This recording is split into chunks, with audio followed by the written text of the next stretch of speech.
दोस्तों, भारत के इतिहास में अफजल खां और छत्रपति शिवाजी महाराज के बीच में जो प्रतापगढ़ का युद्ध हुआ था उसका जिक्र कई बार होता है और हमने अक्सर किताबों में पढ़ा भी है, इतिहास में पढ़ा भी है कि किस तरीके से छत्रपति शिवाजी महाराज ने किस तरीके से अफजल खां की हत्या की थी। अब आज के इस वीडियो में उस युद्ध से जुड़ी कुछ ऐसी बातें करने वाले हैं जो बहुत ही कम लोग जानते हैं, क्योंकि मराठाओं के इतिहास में या फिर कहें कि महाराष्ट्र के इतिहास का सबसे रोमांचक युद्ध इसे कहा जाता है, क्योंकि इस युद्ध में छत्रपति शिवाजी महाराज ने अपनी कूटनीति, अपनी राजनीति के तहत अफजल खां को इस युद्ध में मौत के घाट उतारा था और एक बहुत ही महत्वपूर्ण युद्ध को जीता था, जिसमें छत्रपति शिवाजी महाराज को 40 हाथी, 4000 घोड़े, 1200 ऊंट और कई घुड़सवार सहित 10 लाख का माल और खजाना प्राप्त हुआ था। और प्रतापगढ़ के इस युद्ध में छत्रपति शिवाजी महाराज की जीत हुई और अफजल खां की मौत हुई। तो आइए जानते हैं आज के इस वीडियो में कि किस तरीके से छत्रपति शिवाजी महाराज और अफजल खां के बीच में ये युद्ध शुरू हुआ और इस युद्ध में किस तरीके से अफजल खां की मौत होती है और छत्रपति शिवाजी महाराज के इस युद्ध में जीत होती है। वीडियो में आगे बढ़ने से पहले वीडियो को लाइक करके चैनल को सब्सक्राइब जरूर करिएगा, क्योंकि सनातन धर्म, हिंदू माइथोलॉजी और भारत के इतिहास से जुड़ी रोमांचक जानकारी हम आपको देते रहते हैं। तो चलिए शुरू करते हैं। दोस्तों, कोंकण क्षेत्र में छत्रपति शिवाजी महाराज ने जिस तरीके से अपने राज्य का विस्तार किया था और जिस तरीके से वो अपनी सीमाएं बढ़ाते जा रहे थे, उस तरीके से बीजापुर की जो सल्तनत थी, वहां के जो राजा आदिल शाह थे, वो काफी घबराए हुए थे, परेशान थे कि किस तरीके से छत्रपति शिवाजी महाराज जो है अपनी सीमाओं को बढ़ाते जा रहे हैं, किलों पर आक्रमण करते जा रहे हैं और ये लगातार आगे बढ़ रहे हैं। तो छत्रपति शिवाजी महाराज को मारने के लिए, उनसे युद्ध जीतने के लिए आदिल शाह जो था, जो बीजापुर सल्तनत का जो शासक था, उसने अपने भरोसेमंद और सबसे खूंखार सेनापति अफजल खां को शिवाजी महाराज के खिलाफ तैयार किया। उनको 4000 घोड़ों की एक घुड़सवार की एक सेना दी और कहा कि आप इस सेना के साथ जाइए और छत्रपति शिवाजी महाराज को युद्ध में हराइए। अब कई जगह इतिहास की अलग अलग किताबों में ये बताया जाता है कि छत्रपति शिवाजी महाराज को जीवित पकड़ के लाने का प्लान था। तो कई जगह ये कहा जाता है कि भाई साहब, आपको जाना है और छत्रपति शिवाजी महाराज को जो है आपको मारना है। अब ये पूरी प्लानिंग तैयार होती है कि बीजापुर के जो सुल्तान होते हैं वो अफजल खां को तैयार करते हैं, उनको सेना सौंपते हैं और वो सेना जो है वहां से छत्रपति शिवाजी महाराज के तरफ कूच कर देती है, वहां पर युद्ध के लिए जाती है। अब इधर छत्रपति शिवाजी महाराज को भी गुप्त सूचना प्राप्त हो चुकी थी कि भाई साहब, वहां से बीजापुर के जो सुल्तान है आदिल शाह, उन्होंने अफजल खां नाम के खुकार सेनापति को युद्ध के लिए भेजा है। तो कहीं ना कहीं सतर्क हो चुके थे छत्रपति शिवाजी महाराज, क्योंकि छत्रपति शिवाजी महाराज एक ऐसे राजा थे हमारे भारत के इतिहास के, जिन्होंने मुगलों को उन्हीं के तरह से जवाब दिया, कूटनीति से जवाब दिया। मतलब कि वो हमारे बाकी राजाओं की तरह नहीं थे। छत्रपति शिवाजी महाराज की रणनीति भारत के इतिहास में सबसे अलग देखी जाती है। उनकी जो गुप्त सूचना थी, उनकी गुप्त योजनाएं थी, उनकी कूटनीति, राजनीति सबसे अलग थी, नेक्स्ट लेवल पर थी, क्योंकि उनके गुरु और उनकी माताजी उन्हें इस चीज में पहले से ही पारंगत कर चुके थे। अब जैसे ही सूचना प्राप्त होती है तो छत्रपति शिवाजी महाराज भी अपनी सेना तैयार करने में लग जाते हैं, प्लानिंग में लग जाते हैं कि आखिर 4000 घुड़सवारों की सेना को किस तरीके से हराना है और क्या करना है। अब जब रास्ते में जब अफजल खां छत्रपति शिवाजी महाराज से युद्ध करने के लिए जब उनकी तरफ पहुंचता है, तो रास्ते में वो कई सारे मंदिरों को तोड़ता है और कई सारे मंदिरों को नष्ट करता है। और वो इसलिए करता है ताकि छत्रपति शिवाजी महाराज को ये संकेत पहुंचा सके कि वो कितना क्रूर है और वो कितना ताकतवर है। मतलब कि कहीं ना कहीं छत्रपति शिवाजी महाराज को अपमानित महसूस कराने के लिए अफजल खां इस तरीके से कर रहा था। अब इसी बीच में बीजापुर सल्तनत से एक फरमान जारी होता है बीजापुर के सुल्तान की तरफ से, आदिल शाह की तरफ से, बाकी सारे आस पड़ोस के जो छोटे छोटे राजा थे, छोटे छोटे जो शासक थे, उनको भेजा जाता है फरमान कि भाई साहब, आपको अफजल खां का सपोर्ट करना है, छत्रपति शिवाजी महाराज के खिलाफ आपको युद्ध लड़ना है। अब ये फरमान सभी के पास पहुंचता है। कुछ मराठा राजा भी थे और कुछ ऐसे भी थे, क्योंकि अफजल खां खाली अकेला खुकार नहीं था, उसके साथ कुछ और ऐसे बड़े सेनापति थे जो बहुत खुकार थे, उनको इकट्ठा करके भेजा गया था उस सेना के साथ। अब जब फरमान आदिल शाह का पहुंचता है तो कुछ तो वफादार थे मराठा, जो कि आदिल शाह के सपोर्ट में ना जाके शिवाजी महाराज के साथ खड़े हो गए, लेकिन कुछ राजा जो थे वो अफजल खां के साथ सपोर्ट में खड़े हो जाते हैं और युद्ध के लिए तैयार हो जाते हैं। अब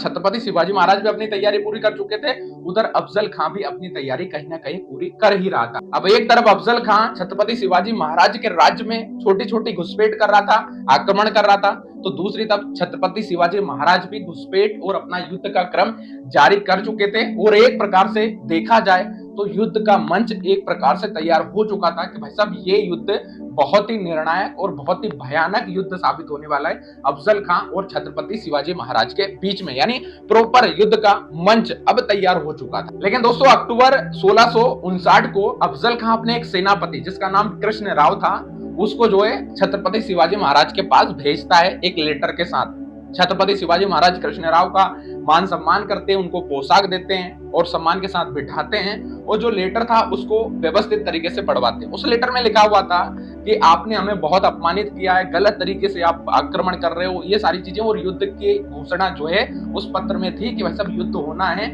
और ये सारी बातें हुई थी। इधर से छत्रपति शिवाजी महाराज भी अपने एक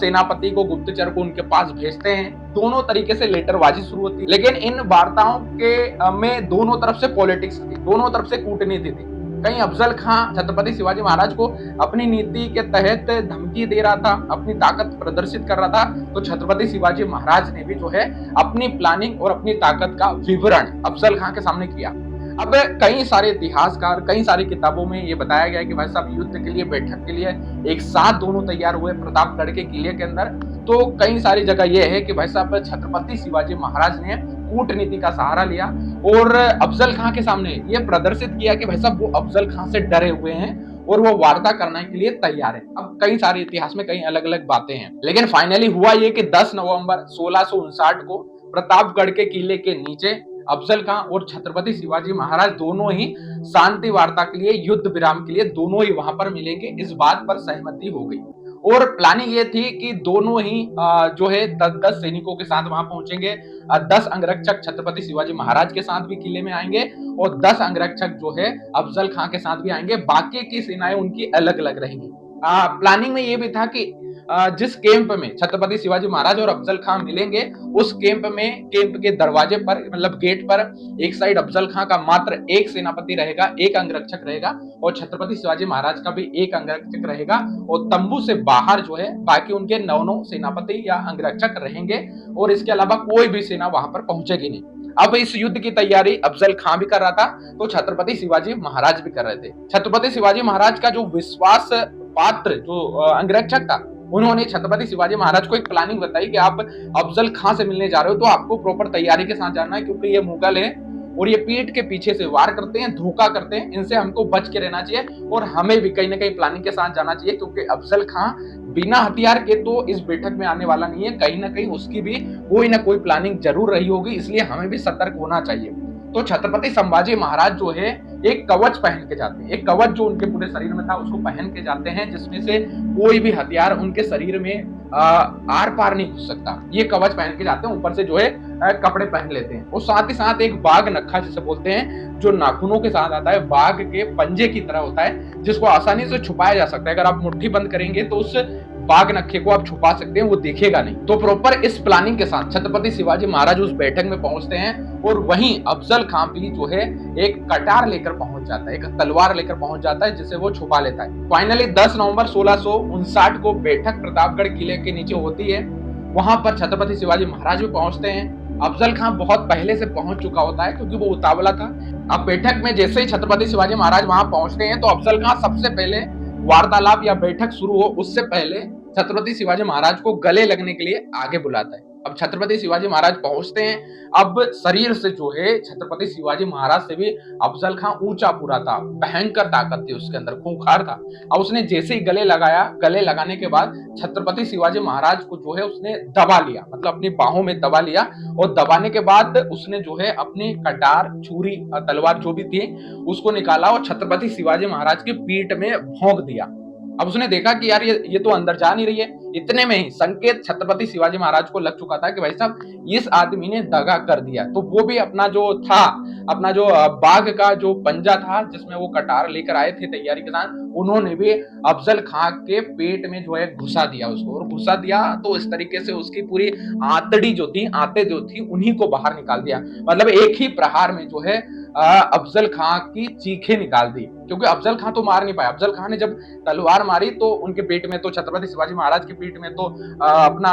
कवच था, तो कवच की वजह से वो तो नहीं चला पाए, लेकिन अफजल खां के पेट में घुसा दिया और आंतड़ी बाहर निकाल दी। छत्रपति शिवाजी महाराज जो कटार लेके आते, जो बाघ नक्का लेके आते उससे, अब बहुत तेजी से जो है वो चिल्लाने लगा। अब इतने में जो है उनके आसपास में जो अंगरक्षक खड़े हुए थे, वही उनको भी जानकारी लग गई तुरंत जब ये सब हुआ तो, और वहीं से छत्रपति शिवाजी महाराज ने इशारा किया और छत्रपति शिवाजी महाराज के जो अंगरक्षक थे उन्होंने युद्ध शुरू कर दिया और अफजल खां के अंगरक्षकों को वहां पर मार दिया। उसके बाद छत्रपति शिवाजी महाराज जो है पहाड़ी पे छिपे अपने जो भी मराठा सैनिक थे उनको इशारा करते हैं और वो जो है अफजल खां की सेना पर आक्रमण कर देते हैं। अब जब प्रतापगढ़ की जो पहाड़ी थी वहां पर युद्ध होता है, उस पहाड़ी पर जो है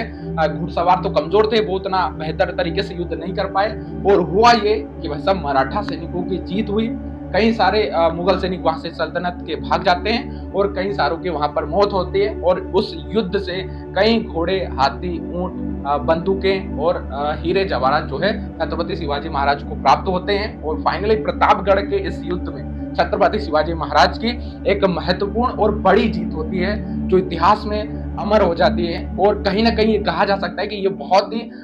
रचनात्मक, रोमांचक और राजनीति से प्रेरित या फिर कहें कूटनीतिक जीत छत्रपति शिवाजी महाराज की इस युद्ध में होती है और बीजापुर के सुल्तान की इस युद्ध में हार होती है और अफजल खां की मौत हो जाती है। अगर वीडियो पसंद आया हो तो यार वीडियो को लाइक करके चैनल को सब्सक्राइब जरूर करिएगा, क्योंकि ऐसे ही ऐतिहासिक जानकारी हम आपके लिए लेकर आते रहते हैं। तो मिलते हैं फिर से किसी खास वीडियो में, तब तक के लिए आप सभी लोगों को जय हिंद, जय भारत, जय भवानी।